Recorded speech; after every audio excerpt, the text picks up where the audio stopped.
Bonsoir à toutes et à tous et bienvenue dans cet entretien exceptionnel avec le président Patrice Talon qui prend aujourd'hui la parole au cœur de ce qui ressemble à une tambouille préélectorale. Monsieur le Président, bonsoir. Bonsoir. Merci de nous recevoir ici dans l'un de vos bureaux du Palais de la Marina. Monsieur le Président, l'ambiance préélectorale, vous le savez, elle n'est pas des plus sereines, puisqu'il y a encore des partis politiques qui n'arrivent pas à satisfaire aux conditions prévues par les lois électorales. Comment appréciez-vous cette situation?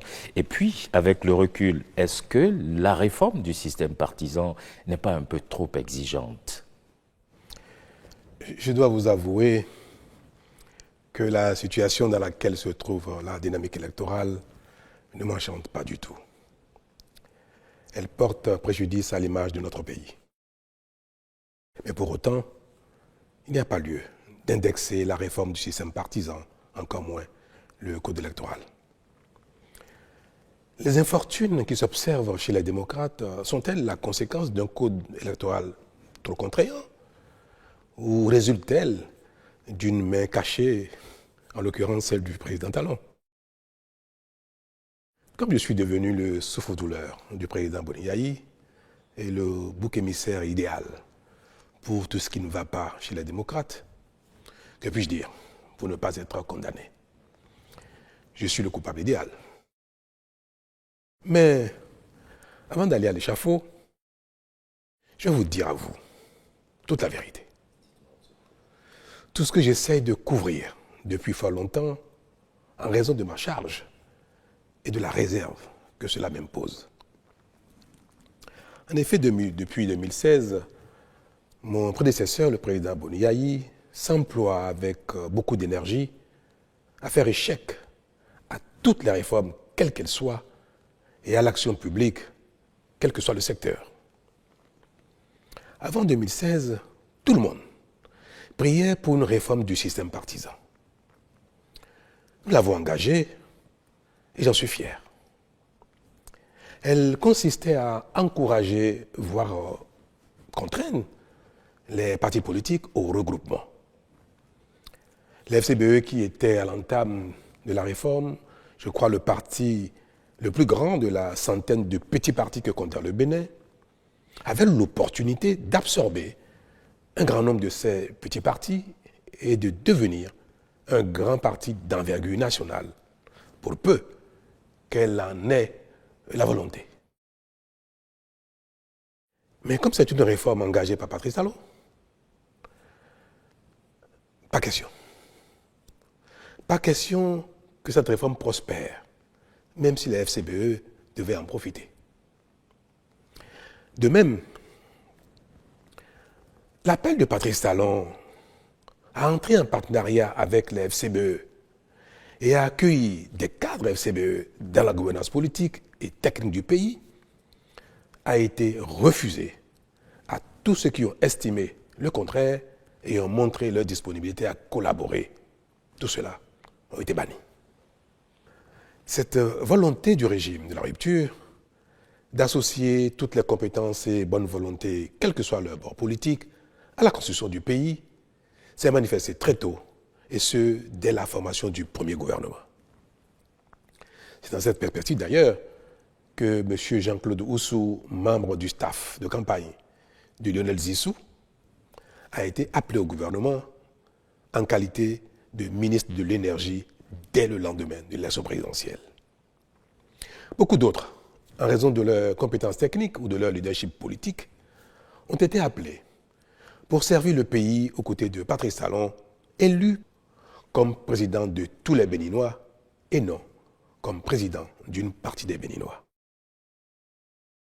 Certains restés fidèles à la ligne du parti et de son chef, je parlais des FCBE, du président Yaya Boni, sont manifestement entrés en quasi-rébellion contre le nouveau régime, et ceux qui ont choisi de servir le pays à mes côtés ont été, comme je l'ai dit, purement et simplement bannis. Ce sont ces deux phénomènes, refus d'adhérer aux réformes politiques et refus de toute collaboration avec le nouveau régime qui ont conduit pratiquement à la scission des FCBE, puis à la création du parti Les Démocrates. Je résume.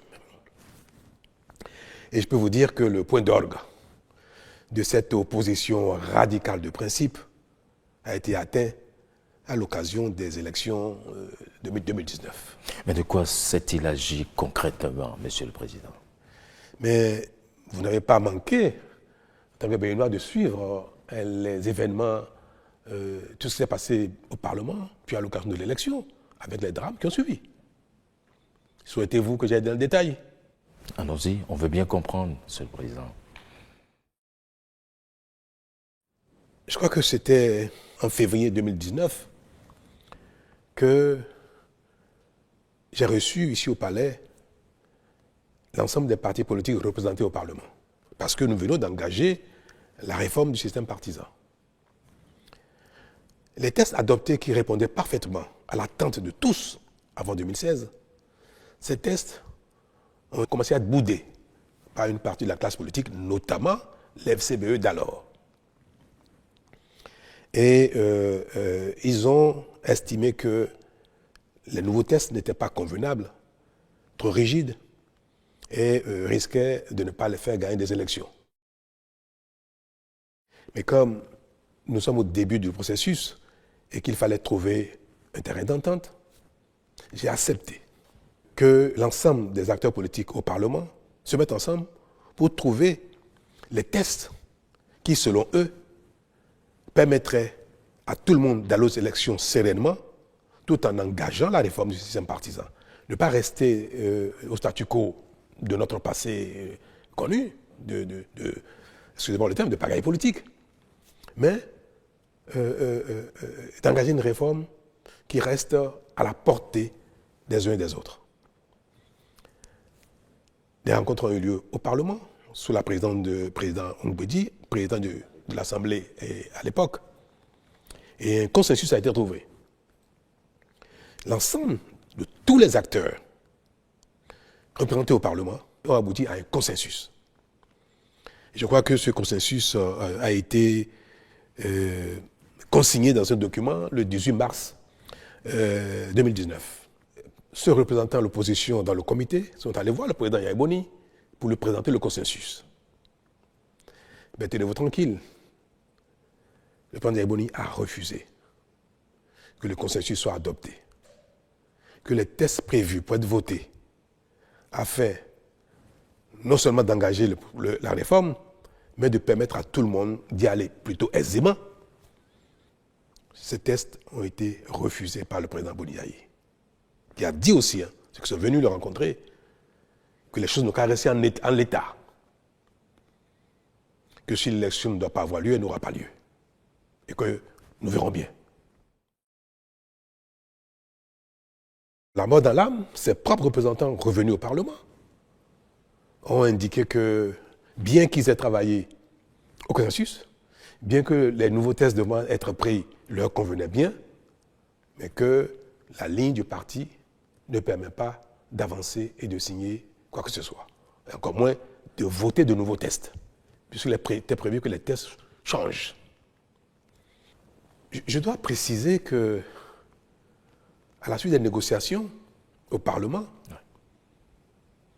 tous les représentants de chaque camp, mouvance, opposition et consorts, comme je disais tout à l'heure, après avoir abouti au consensus, tous les représentants désignés avaient signé l'accord de consensus. Donc avant d'aller soumettre cela au président Yaïboni. C'est parce que celui-ci a refusé qu'il n'est pas question que le consensus soit mis en œuvre, qu'ils sont donc revenus et ont dénoncé leur propre signature. Ils l'ont dénié finalement. Ils l'ont dénié, après l'avoir signé. Cela, je tiens à le préciser parce que c'était pour tout le monde, il paraissait évident que ce consensus soit mis en œuvre.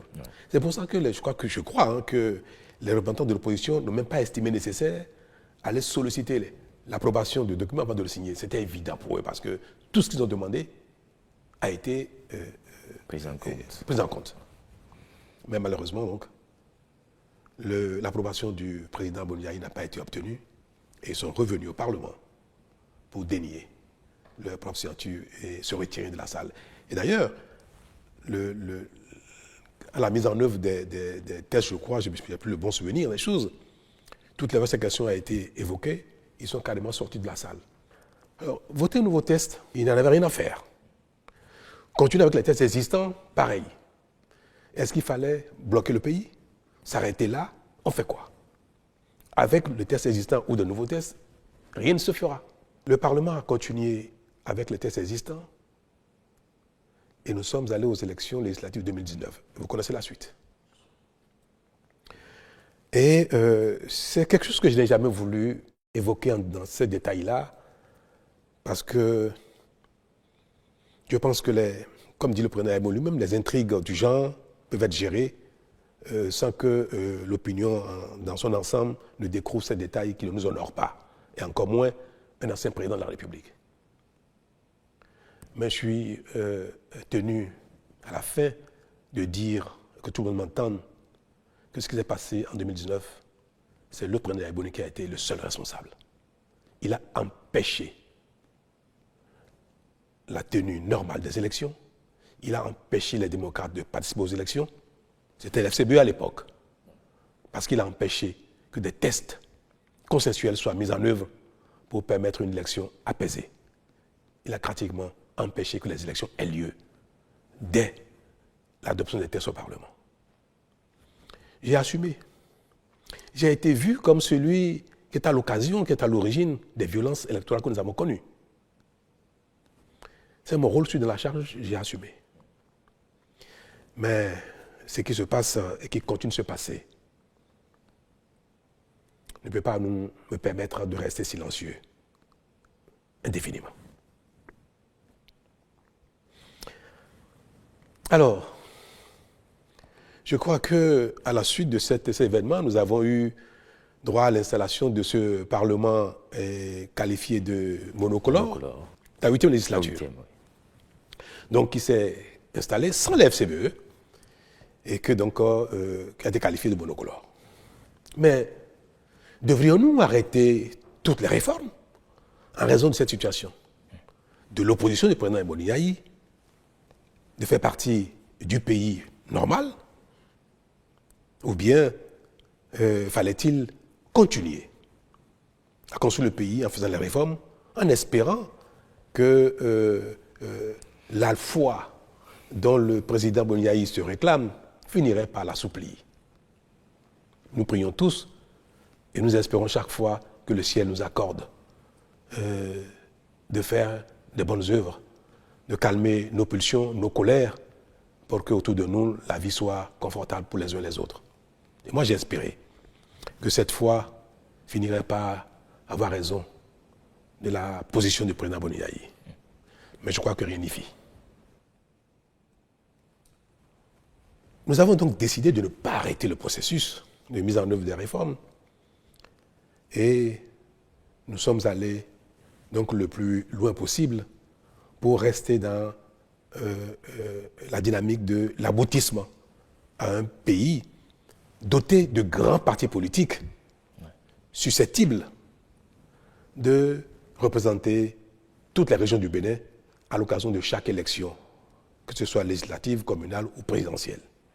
Notre action, qui n'a pas manqué de continuer d'amadouer le président Ndiaye et le FCBE d'alors, nous a amené à entamer, à convoquer un dialogue politique en octobre 2019. Alors l'intérêt de ce dialogue était de tourner la page de la non-participation des FCBE aux élections, de la violence qu'il y a eu, et qu'ensemble, nous repartions sur une nouvelle base avec des tests peut-être nouveaux, un peu réajustés. Disons que j'ai été constamment dans cette dynamique de rediscuter avec les uns et les autres, de trouver des compromis pour avancer. Presque tous les partis politiques existants au Bénin alors, en ce temps, qui ont été invités au dialogue, sont arrivés, y compris les FCBE. Je crois qu'à l'époque, il y avait une dizaine de partis convenablement enregistrés selon la charte des partis. Et les FCBE ont participé au dialogue. Mais le fait d'avoir participé au dialogue, le président Boni a décidé d'exclure tous les cadres FCBE, les leaders FCBE qui sont venus au dialogue. Vous connaissez, vous avez suivi un peu ce qui s'est passé dans cette période-là. Bien sûr. Un processus a été engagé pour les exclure du parti. Oui. Je crois que c'était même allé en justice. Évidemment. Je crois que le président Boni n'a pas réussi à les exclure du parti. Et le parti devait rester dans son intégrité avec tout le monde. C'est ce qui a fait partie le président Boni avec certains et qui a donné lieu à la création des démocrates. Donc ce parti est né du fait de la participation des FCBE au dialogue politique. Il ne fallait pas que les FCBE participent à des échanges dits dialogue politique.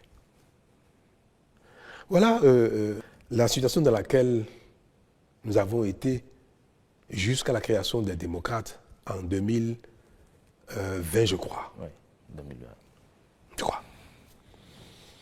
Puis le pays a continué son chemin jusqu'à l'avènement des élections législatives de 2023. Je passe les détails, ce qui s'est passé jusque-là.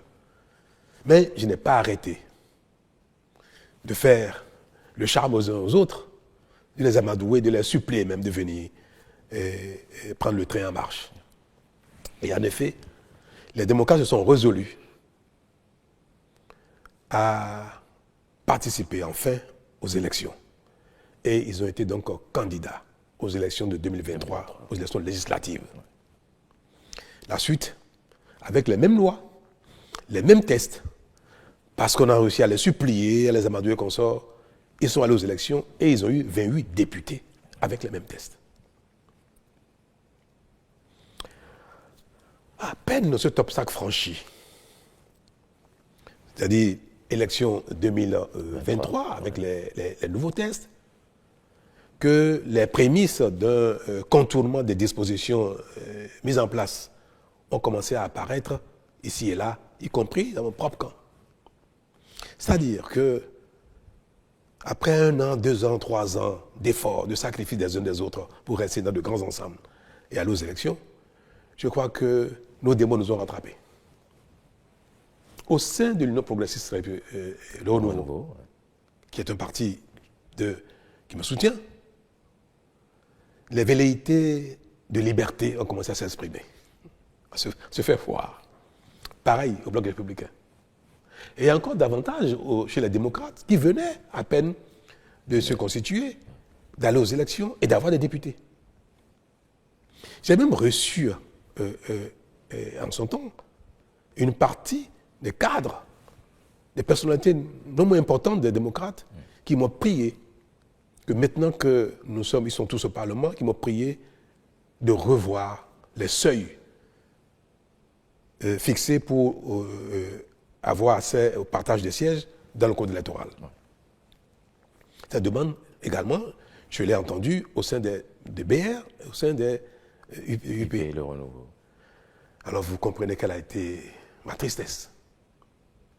Est-ce qu'il fallait revenir en arrière, baisser les seuils pour qu'à nouveau les partis s'éclatent? Parce qu'un seuil plus bas permettait à ces deux partis de se diviser en 2 ou 3.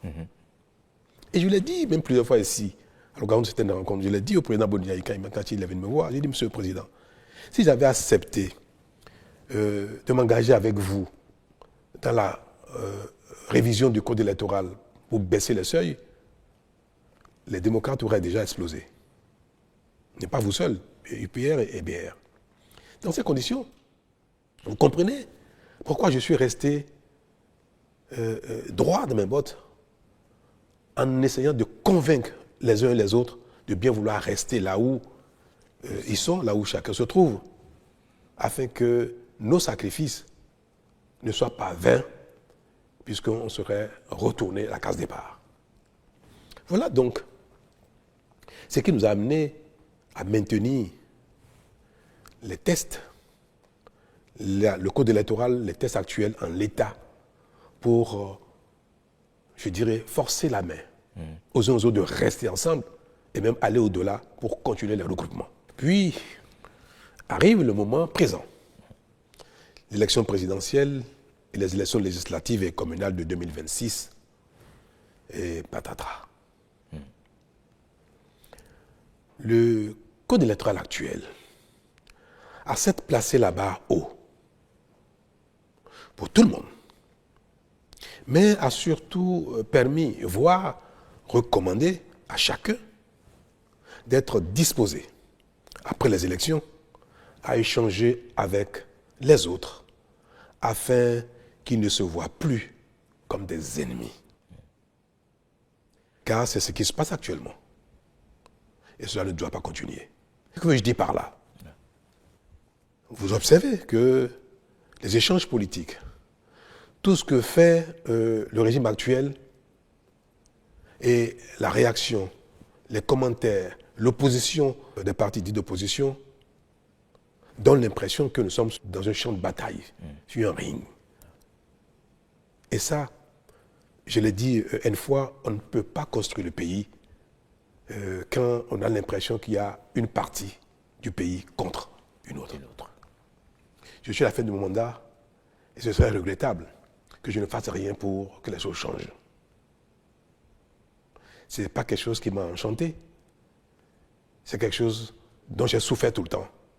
Et le moment est arrivé pour moi d'œuvrer à ce que, pour la suite, les choses ne se passent plus ainsi. Et je vais l'illustrer par un fait qui s'est passé il n'y a pas longtemps. Ouais. Le vote du budget de l'État 2025.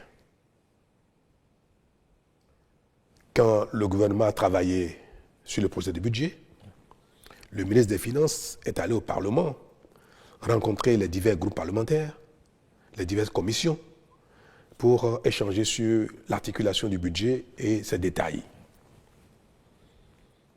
Les démocrates, pour une fois, ont participé au débat et ont fait des observations pertinentes et ont suggéré des modifications et des amendements au projet de budget. Le ministre des Finances s'est employé à prendre en compte la quasi-totalité des observations et des recommandations des démocrates. C'était une belle occasion pour montrer que le pays est un, indivisible. Et je profite pour l'en féliciter à nouveau, mais toutes les gymnastiques possibles ont été faites pour que toutes les observations soient prises en compte et toutes les recommandations des démocrates soient intégrées au projet de budget. Le ministre est revenu au gouvernement, présenter la nouvelle mouture.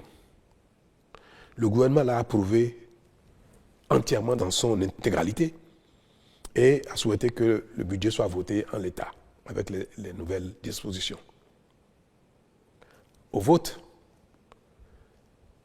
les démocrates ont fait exactement ce qu'ils ont l'habitude de faire, exactement le contraire de ce qu'ils ont souhaité. Quelques jours avant, ils ont voté contre le budget. Comment ça peut se comprendre? Et nous avons appris dans les coulisses que le compte rendu qui a été fait au président Yahya Boni pour solliciter son accord avant de voter le budget, que cet accord n'a pas été obtenu et que le président leur a interdit de voter le budget, bien que celui-ci ait pris en compte la quasi-totalité de leurs observations et recommandations. Ce n'est pas acceptable. Et vous voulez que, passant la main, je ne sais pas à qui, que je ne recommande pas que le pays continue ainsi. On a l'impression que la compétition politique s'exerce dans une adversité éternelle. Qu'après les élections, les partis ayant été en course deviennent des ennemis. Mais ça ne se passe nulle part comme ça. C'est vrai. Cela arrive quelquefois dans quelques endroits du monde. Mais pour un pays où tout est à construire, le consensus est indispensable pour non seulement faire les efforts nécessaires, engager nos populations dans les efforts, présenter aux partenaires de développement que nous sommes, nous voyons tous le développement du pays comme un impératif et que nos guerres ne sont pas de nature à empêcher les grandes actions et notamment un budget. Vous voyez ce qui se passe en France? La France peut se permettre de ne pas avoir un budget. Le pays est grand. L'industrie, le commerce fonctionnent parfaitement sans l'État. Et l'État n'est pas le principal acteur économique. Au Bénin, la paralysie de l'État serait une catastrophe. Donc on ne peut pas. Pendant qu'ailleurs, les gens s'entendent, qu'ils soient de bords différents, pour travailler ensemble, pour trouver un consensus, on ne peut pas ici, même si un consensus est trouvé, dire que nous sommes des ennemis et dire qu'il faut que le pays soit bloqué, paralysé, pour peut-être qu'il y ait des élections anticipées, ou qu'il y ait des coups d'État, ou qu'il y ait je ne sais pas quoi. C'est malheureux. Et je prie tous les dieux pour que l'avenir du Bénin ne se conjugue plus en de tels combats politiques et autres, en de telles dynamiques de confrontation éternelle. Et c'est bien pour ça que je suis aujourd'hui favorable à ce que nos tests, le code électoral et autres, obligent les gens, certes à aller en compétition, mais à travailler après ensemble pour l'intérêt national. Et je l'ai dit aux jeunes que j'ai rencontrés il n'y a pas longtemps ici au Palais. J'ai dit, mais qu'est-ce qui oppose UPBR?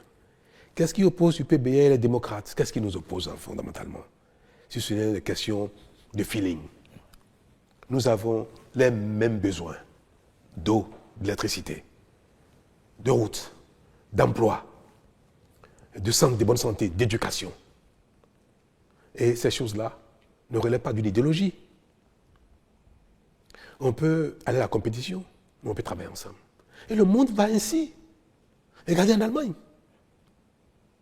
Nous avons vu pendant longtemps que la CDU et le FDP, je crois, qui ont souvent des partis challengers, qui se challengent, qui vont aux élections ensemble, c'est-à-dire les uns contre les autres, une fois les élections finies, ils se mettent ensemble pour gérer le pays. Et chacun apporte sa pierre à la réflexion, chacun apporte sa contribution à la définition de la politique nationale. Et on peut observer qu'à la suite de ça, la même CDU avec le SPD, pareil. Partout dans le monde aujourd'hui, regardez en Europe, on observe bien que les populations ont beaucoup évolué, les peuples ont évolué, la dynamique démocratique a évolué, les libertés ont évolué. Donc, il n'est plus convenable qu'un seul camp dise qu'il détient la vérité et qu'il s'impose aux autres. Il faut mettre les vérités ensemble pour construire un pays.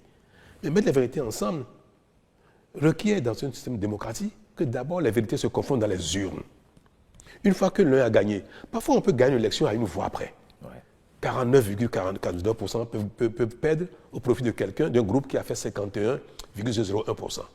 Ça ne veut pas dire que les 49% ont tort. Non, il faut que pour construire le pays, les responsables, les divers leaders se mettent ensemble d'une certaine façon pour définir la conduite du pays, chacun dans son rôle, chacun dans son couloir, chacun selon ses compétences. C'est bien cela, et de ça qu'il s'agit. Et c'est pour ça que j'ai dit aux jeunes, mais demain, après les élections, si les démocrates gagnent, pourquoi ils ne travailleraient pas avec l'FCBE? Pourquoi pas aussi avec peut-être UPBR? Que si le BR gagne les élections, UP, pourquoi ils ne travailleraient pas avec les démocrates, soit au Parlement, soit même dans un même gouvernement? Moi, j'ai fait ça. C'est des choses qui peuvent arriver si, pour autant que les uns veuillent bien le faire. Le code actuel prescrit cela. Est-ce que c'est mauvais que notre code électoral demande aux partis candidats de dire s'ils ont l'intention, après les élections, d'échanger, de collaborer pour la gouvernance du pays? Et si vous le dites, vous avez un bonus. C'est-à-dire les partis politiques qui disent, après les élections législatives, après les élections communales, après les élections de Malaisie, nous sommes capables de travailler ensemble, ils ont un bonus. Et le bonus, c'est que pour les législatives, les 20% qui sont exigés par circonscription électorale, on vous permet de les sommer ensemble. Même si vous n'avez que 10% dans une circonscription, dès lors que vous dites, je suis prêt à travailler, à discuter au Parlement avec un autre groupe qui a 12%, eh bien, vous bénéficiez de ces 12%. C'est une technique pour amener les gens à commencer à se parler. C'est tout. Ouais. Et bien ce code-là, on l'attaque. Tout le monde est en train de signer des accords de gouvernance et parlementaire. mais les démocrates ont refusé.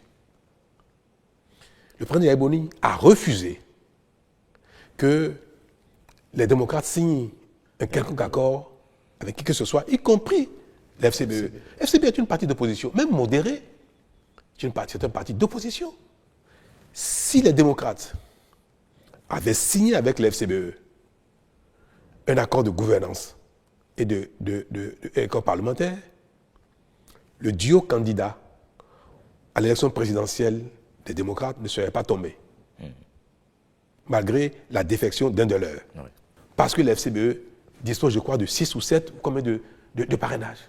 Les parrainages de l'FCBE auraient permis aux démocrates d'être présents aux élections. Donc ils ont choisi de marcher sur la corde raide, sur le fil du rasoir. Ils se sentent si forts, c'est très bien. Mais en ce moment, quand on a choisi de marcher sur un fil et qu'on tombe, il ne faut pas chercher les boucs émissaires ailleurs. Okay. Je suis malheureux de le dire et de le répéter. Je suis malheureux que les démocrates n'aient pas les élections présidentielles. Ils avaient la possibilité de le faire. Ils pouvaient signer un accord avec l'FCBE. Et moi, j'ai demandé même à l'UP et au BR de rester disposés à signer avec les démocrates un partenariat ou un accord de gouvernance. Si je l'ai dit publiquement, devant le peuple, avec les jeunes, c'est parce que c'est ma consigne. Et je l'ai dit pour que les cadres des deux partis UPBR entendent publiquement que le président de la République, qui est aujourd'hui le chef de la majorité, souhaite que UPBR puisse signer avec n'importe quel autre parti, y compris les démocrates. Je l'ai dit publiquement. Ouais. Qu'est-ce qui, honnêtement, pourquoi Yaïbou ne peut pas accepter de signer un accord avec ceux-ci et dire que si vous gagnez ou si je gagne, nous pouvons travailler ensemble. Mais cette déclaration ne veut pas dire qu'ils ont l'obligation demain de nommer des ministres de parti. Non, c'est juste l'intention. À la limite, même ils peuvent ne pas le respecter plus tard. Mais ce serait bien que le peuple entende, qu'eux-mêmes se disent, travailler ensemble n'est pas un problème quand on est dans le même pays. C'est tout ce que voulait le Code. Et cela leur aurait permis, cette déclaration d'intention leur aurait permis aujourd'hui d'être candidat au présidentiel. Si vous permettez, allez-y, monsieur le président. L'élection législative arrive bientôt. Ouais. Le Code dit qu'à défaut d'accord de gouvernance, à défaut d'accord parlementaire, ouais, chaque liste, chaque parti devra réaliser 20% de suffrages, obtenir 20% de suffrages dans chacune des 24 circonscriptions législatives. Aujourd'hui, aucun parti n'est en mesure de le faire. Peut-être que demain, ils le feront. Ni UP, ni BR, ni FCBE, ni MOEL, ni RN, même les démocrates, en tout cas, ils ne l'ont pas. Je ne sais pas s'ils y parviendront. Nous voulons y arriver là. Nous voulons y arriver. Que demain, nos partis soient d'envergure pour pouvoir être représentatifs partout. Et que partout dans le Bénin, les gens se sentent concernés par l'action d'un parti, le pouvoir d'un parti. Même si le parti n'est pas majoritaire partout, que le parti soit présent, suffisamment présent partout. Comme on n'y est pas encore, et que nous demandons aux gens de se regrouper pour y arriver, mais en attendant d'y être, on demande aux gens de faire des déclarations d'intention. Rien que ça. Que les démocrates disent, je pourrais travailler avec les BR après les élections. En quoi vraiment? C'est noble comme intention. Oui. Ça peut les influencer demain à être un peu disponibles. Mais en quoi c'est une contrainte? Oui, et cela leur aurait permis bientôt d'aller aux élections législatives sans être soumis à la satisfaction de ces 20% exigés. Et ils pourront avoir peut-être 50%, 60% du Parlement. Peut-être qu'ils auront 80 députés sur 109, rien qu'avec cette déclaration d'intention. Moi, je fais tout pour amener les uns les autres à travailler ensemble, à ne plus être des ennemis, au moins à déclarer leur intention de non-agression. Oui, vous parlez si bien d'intention de non-agression, mais croyez-vous vraiment à la viabilité de ces alliances entre des partis qui aujourd'hui sont d'obédience différentes? Mais vous voyez bien que les obédiences ne sont pas forcément liées à des idéologies de gouvernance politique. Quand on a tout, on a déjà les fondamentaux, on a l'école, la santé, les routes, l'eau, l'électricité, assez d'emplois, on peut parler d'obédience politique, en réalité liée à la vision.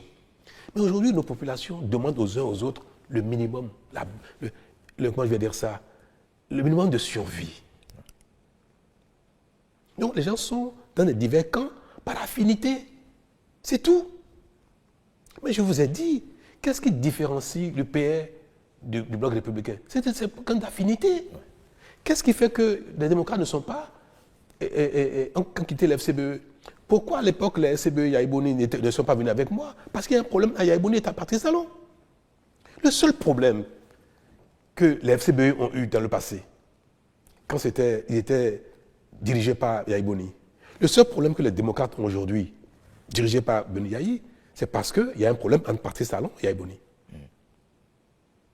La guerre entre mon ami, mon grand frère, l'ancien président et moi, est en train de pourrir l'environnement politique au Bénin. Même l'environnement social. En train de pourrir même la paix et la quiétude, la concorde. C'est dommage.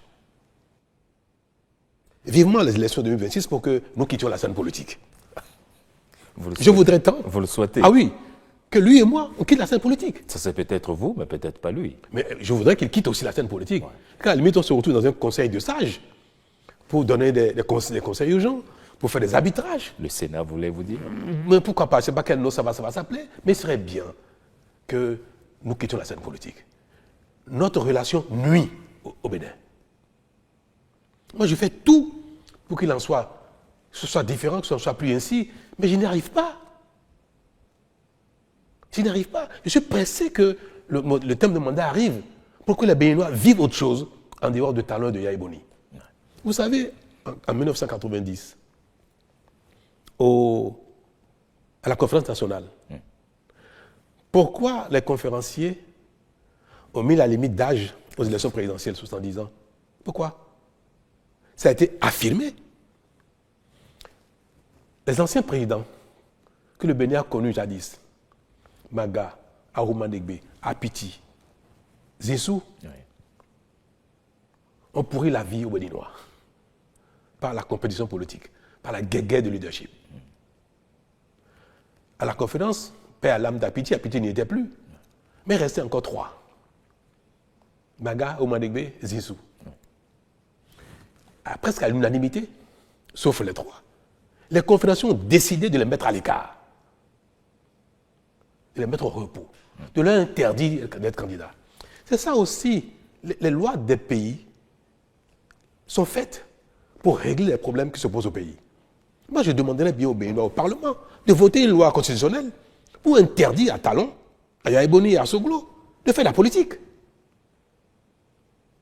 Qu'on aille passer nos vacances au village.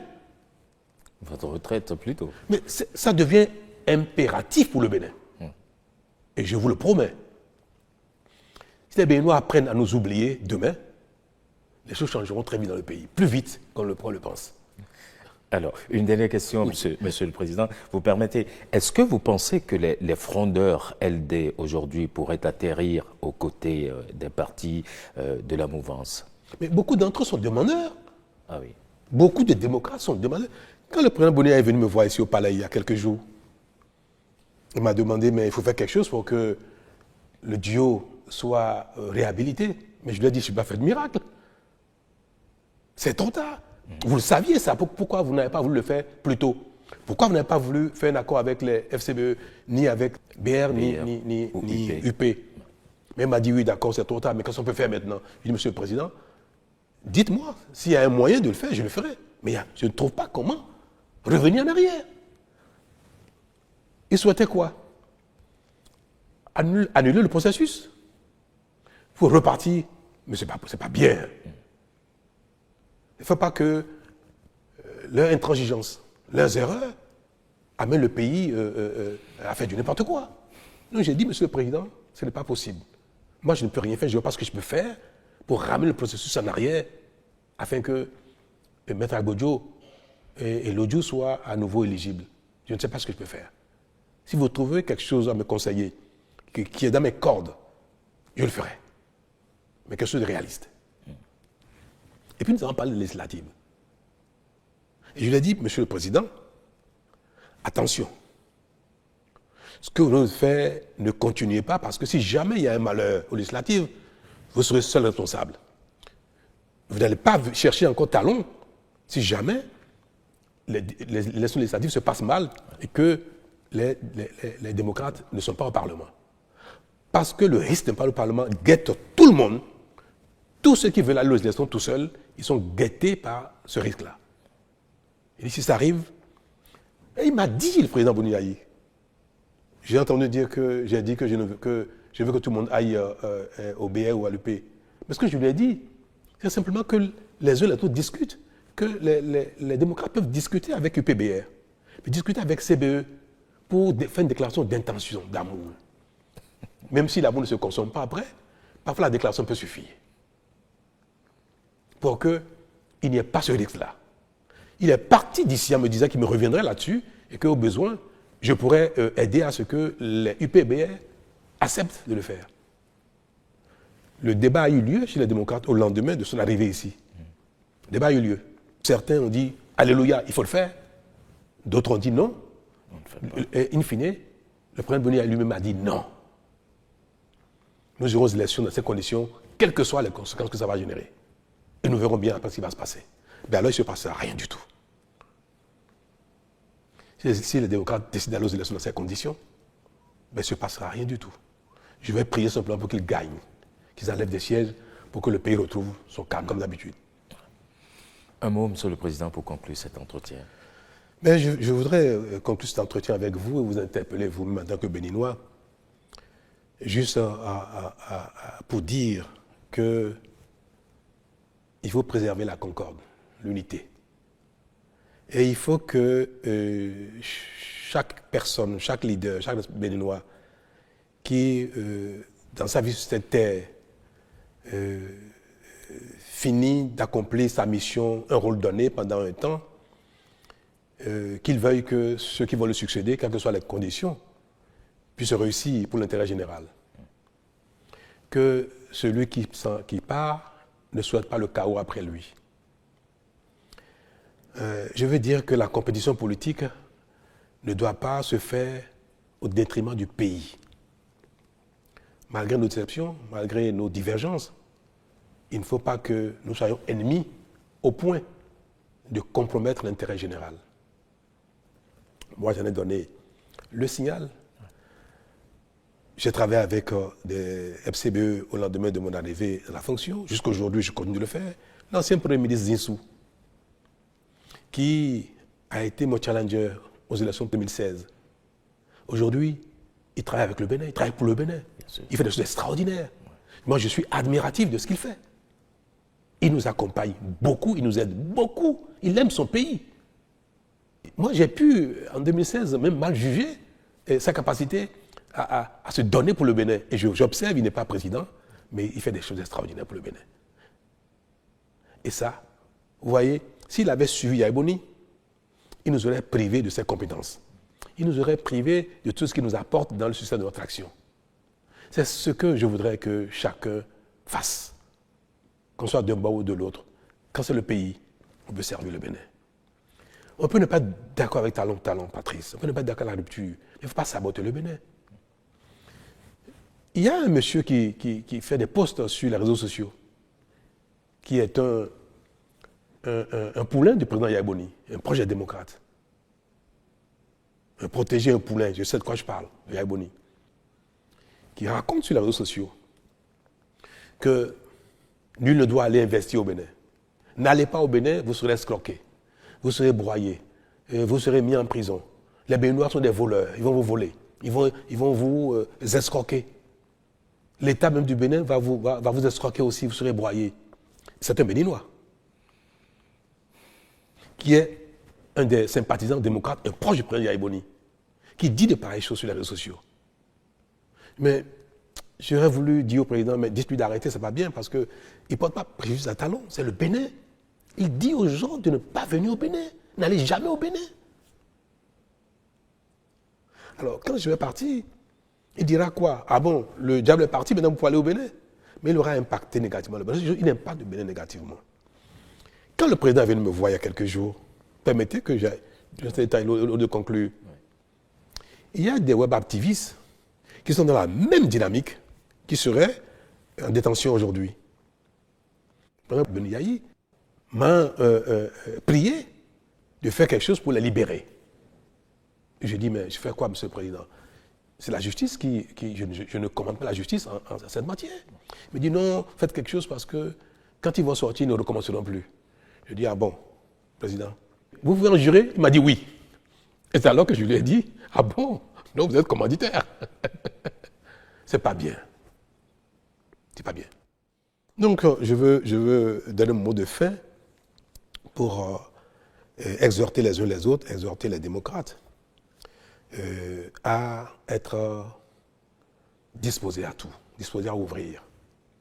Et je veux interpeller surtout ceux que j'ai vus démissionner des démocrates. C'est malheureux qu'ils aient démissionné. C'est dommage. Mais j'ai entendu qu'ils ont un idéal et qu'ils ne veulent plus continuer à prêcher dans le désert. Et ça, moi, ça m'a touché. Et j'ai ici un message pour eux. C'est que si leur idéal ne peut pas prospérer dans le groupe politique actuel et qu'ils sortent de ce groupe-là, il ne faut pas que leur idéal meure. Il faut qu'ils continuent de le promouvoir. Mais le meilleur moyen de promouvoir un idéal politique, c'est d'être un acteur politique. Et c'est pour ça que, sans état d'âme, je vais inviter le ministre d'État Wadaï, candidat aux élections présidentielles. Je vais inviter l'Union progressiste de renouveau. Je vais inviter le Bloc républicain, Moël Béné, RN, pour les rencontrer, discuter avec eux et leur permettre même de s'exprimer leur idéal dans un cercle plus large. Parce que ce que je prône depuis, c'est d'ouvrir le champ des discussions politiques, d'ouvrir les cercles de rassemblement politique. Et il ne faut pas les laisser en rade, parce qu'ils n'ont pas trouvé bonheur là où ils sont. Mais ils sont des acteurs politiques, ils continuent de vouloir défendre un idéal, il ne faut pas les laisser en rade. Je serai heureux de les voir, discuter avec. Et je voudrais également que d'autres démocrates qui sont encore dans le parti influencent le président Boni, influencent les faucons du parti pour qu'ils ouvrent des discussions avec les FCBE, avec BA, avec UP, pour que les compétitions électorales ne fassent pas de nous des ennemis. Et ça, telle est ma prière. Et je vais, demain ces jours-ci, agir pour ça. Je veux le ministre Wadaï, je lui dirai qu'il doit le faire. Je veux le président Djogbenou, Biochane, Ayadji et Mme Prunesio, je vais leur dire qu'il faut aller parler avec ceux qui ne pas trouver leur bonheur et qui sont sortis pour que le Bénin continue de rassembler ses fils qui ont de la vocation politique pour travailler ensemble pour le Bénin. C'est ma volonté, c'est ma prière. Merci beaucoup, Monsieur le Président. Merci. Merci à toutes et à tous. À très vite.